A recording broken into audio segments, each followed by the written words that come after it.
सवाल ये पैदा होता है कि ये चाहे मजहबी जमात हो, चाहे कोई सियासी जमात हो, चाहे कोई आम शहरी हो, चाहे कश्मीरी हो, बलोच हो, सिंधी हो, पठान हो, गिलगिती हो, क्या इनका खून का रंग अलग है? क्या ये सब अलग खून के हैं? अब जिस तरह से हर जगह पर आपने जो है ना वो यानी अब तो ये तो आदत हो गई है, ठीक है? गोली चलाने के बाद कोई अकाउंटेबिलिटी नहीं है, कोई इन्वेस्टिगेशन नहीं है, अदालतें आपकी कोई नोटिस नहीं ले रही, सुप्रीम कोर्ट जो 184 के तहत इस तरह की सूरत का नोटिस ले सकती है, उसको नोटिस दे सकती है। वहाँ पे जजेस जो है हाथों में चूड़ियां पहन के बैठे हुए हैं, पैरों में मेहंदी लगाई हुई है उन्होंने, तो वो बैठ के तमाशा देख रहे हैं। और मैंने आपके प्रोग्राम में क्या सब लोग यही बात करते हैं कि कुफर का निजाम चल सकता है, नाइंसाफी का नहीं। तो ये बैठे हुए तमाशा देख रहे हैं और फिर ये वो आग जो है ये अब माशरे के हर उस तबके को लग गई है। और ये फिर ये समझ रहे हैं कि नहीं पहुंचेगी। तो अभी तहरीक लब्बैक वालों ने क्या कह दिया, उन्होंने नून लीग के जो अरकान असेंबली और सूबाई असेंबली हैं और उनको वार्निंग दे दिया।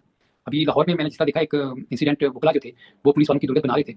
अब देखिए ये मुझे समझ में नहीं आ रही है कि ये जो सरकारी मुलाजिम है, चाहे पुलिस के हों रेंजर्स के हों, इनसे कोई पूछे कि तुम्हारे हाथ में ये जो बंदूक है ये आवाम के टैक्सों से तुम्हें दी गई है रखवाली के लिए, ना कि जिनके टैक्सों से ये बंदूक खरीद के आपको दी गई है आप उन्हीं के ऊपर वो गोलियां चलाना शुरू कर दें। ये एक शख्स या चंद शख्स के लिए उनके इक़्तिदार को तहफ़्फ़ुज़ देने के लिए, उनके जो नेफेरियस डिज़ाइंस हैं उनको तक़वियत देने के लिए ये जिस तरह से ताकत का इस्तेमाल हो रहा है, तो अभी तक तो लोग निहत्ते हैं। अब अगर लोगों ने भी बंदूक उठा ली और फिर उसके बाद गोली का जवाब गोली से देने लगेंगे तो फिर क्या होगा? फिर तो पाकिस्तान में तो इस वक़्त लोग इतने भर चुके हैं कि आपको रास्ता नहीं मिलेगा भागने का।